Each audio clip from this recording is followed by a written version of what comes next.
የሆርቲካልቸር ዘርፍ ከቡና ቀጥሎ ለኢትዮጵያ ዋነኛ የውጭ ምንዛሬ ምንጭ ነው። ባለፈው 2017 በጀት ዓመት በዘርፉ 564.89 ሚሊዮን ዶላር ለሀገሪቱ ማስገኘቱን የግብርና ሚኒስቴር መረጃ ያሳያል። ይህ ውጤት የተገኘው ደግሞ መንግስት ለዘርፉ ከፖሊሲ ማሻሻያ ጀምሮ የሰጠው ልዩ ትኩረት እንደሆነ በዘርፉ የተሰማሩ ግለሰቦች ያነሳሉ። በዘርፉ የተሰማራው እንድሪስ አብደላም አንዱ ነው። ለዓመታት ተቀጥሮ ከሰራ በኋላም በዘርፉ ያገኘውን እውቀትና ልምድ በመያዝ በ17 ሄክታር መሬት ላይ እንጆሪ እያመረተ ይገኛል። ወደ 17 ሄክታር ግሪንሃውስ ስትሮቤሪ እናመርታለን። 5 ዓመት ሆኖናል ይህን ምርት በግል መስራት ከጀመረ። ከ5 ዓመት በፊት በዘርፉ የተሰማራው እንድሪስ ወደ ተለያዩ ሀገራት እንጆሪዎችን ይልካል። በስራውም በአጭር ጊዜ ውስጥ ለውጥ መመልከት እንደቻለ ያነሳል። ይህ ደግሞ መንግስት ለዘርፉ የሰጠው ልዩ ትኩረት ማሳያ ነው ይላል። እውቀትም ከሌሎች ተቀጥረን ሰርተን ነው እውቀቱን ያገኘነው። ላለፉት 5 ዓመት ሀገር ውስጥ ውጪ ሄደን ተቀጥረን እንሰራ ነበረ። ተመልሰን እዚህ መተን ስንሰራ ደግሞ መንግስት ከፍተኛ ትኩረት በመስጠቱ ለኛም በቅርብ ጊዜ ውስጥ በ5 ዓመት ውስጥ 17 ሄክታር እንድንደርስ ሂውጅ ኢንቨስትመንት ነው እዛ እንድንደርስ አግዞናልና መንግስት ባጋጠመን ችግር እንሄዳለን በአሶሲዬሽኑም በኩል እየሄድን ጥሩ መፍትሄዎችን እየሰጠን ስለሆነ እስካሁን ጥሩ ሁኔታ ላይ ነው ያለነው። ኢትዮጵያ በአበባ አትክልትና ፍራፍሬ ያላትን እምቅ አቅም ይበልጥ ለማሳደግ መንግስት ለግሉ ዘርፍ ምቹ ምህዳር መፍጠሩ በስፋት ከሚያስገኘው የውጭ ምንዛሬ በተጨማሪ የስራ እድል ከመፍጠር አኳያም ትልቅ ድርሻ አለው። ዘርፉ ላይ ትኩረት መሰጠቱ ከኤክስፖርት ከማድረግ እንደዚሁም ደግሞ ፎሬን ዳይሬክት ኢንቨስትመንትን ከመሳብ ባሻገር የስራ እድልን ይፈጥራል። እንደዚሁም ደግሞ እንደ ሀገር ትልቅ የአበባ እርሻ የአትክልትና ፍራፍሬ ወደ ውጭ ልከን ገቢ እንድናገኝ ያግዘናል።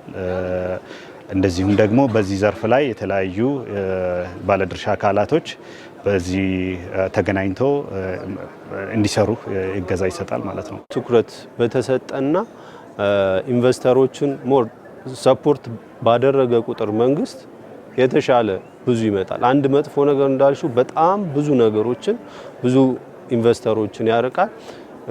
ደግሞ አንድ ቆንጆ ስንሰራ ደግሞ በዛው ልክ ብዙ ኢንቨስተሮችን ያመጣል ማለት ነው። ስለዚህ ድጋፍ መስጠቱ ከዚህ ማስፋፊያ ስራዎች ጋር ተያይዞ ጥያቄዎች ሲቀርቡ እሱም ማድረጉ ኢንቨስት ማድረግ ይሄንን ኤክስፖርት ማድረግና ፎሪን ከረንሲ ብቻ ማምጣት ሳይሆን የሚሰጡት የስራ እድልም ቀላል አይደለም። አሁን ወደ 21 ሄክታር ነው እኛ እየሰራንበት ያለነው። ከ700 በላይ ሰራተኞችን ይዟል ማለት በጣም ቀላል አይደለም። ተመጋጋቢ ነው፣ ሰፖርትም ያደርጋል እና ሞር ከዚህ በላይ መደገፍ ያለበት ዘርፍ ነው ብዬ አምናለሁ። ለ3 ቀናት በአዲስ አበባ እየተካሄደ የሚገኘው 10ኛው ዓለም አቀፍ የሆርቲካልቸር የንግድ ትርኢት ካለፉት ዓመታት በተለየ መልኩ የአበባ አትክልትና ፍራፍሬ ስትራቴጂ ተቀርጾ ወደ ስራ በተገባበት ወቅት መካሄዱ ልዩ እንደሚያደርገውም ተነስቷል። 10 ዓመት የናሽናል ሆርቲካልቸር ስትራቴጂ በወጣበት ዋዜማ መካሄዱ እንዲሁም የ15 ዓመት ናሽናል አቮካዶ ዴቨሎፕመንት ፕሮግራም ተቀርጾ ተግባራዊ በተደረገበት ብዙ የፖሊሲ ሪፎርሞች እየተካሄዱ ባሉበት የሚካሄድ ነው። እንግዲህ በዚህኛው ዓመት ለየት የሚያደርገው ብዙ እርሻዎች ኤክስፓንሽን ለመስራትም አዲስ ኢንቨስትመንትም ለማድረግ በጣም እንቅስቃሴ በሚደረግበት ዋዜማ መካሄዱ በጣም ልዩ ያደርገዋል። የሆርቲካልቸር ዘርፉን በዓለም አቀፍ ደረጃ ተወዳዳሪ ለማድረግ በዘርፉ የተሰማሩ አምራቾች የሚገጥማቸውን ችግር ከመፍታት ጀምሮ ድጋፍ የማድረጉ ስራ ተጠናክሮ እንደሚቀጥልም ተነግሯል። ለሆርቲካልቸር ኢንዱስትሪው የተሻለ የፖሊሲ ኢንሴንቲቮች ያመቻቸች ሀገር ነች። በመንግስት በኩል ሰፊ ድጋፍ እየተደረገ ይካሄዳል። የተወሰኑ ችግሮች መፈታት ያለባቸው አሉ። ስራዎች ተጀምረዋል። እነዚህ በተቀላጠፈ ሁኔታ ይፈታሉ ብለን እናስባለን። ያንን ማድረግ ከቻለን ኢትዮጵያን በሆርቲካልቸር ከአፍሪካም ከዓለምም ግንባር ቀደም ማድረግ እንችላለን ማለት ነው።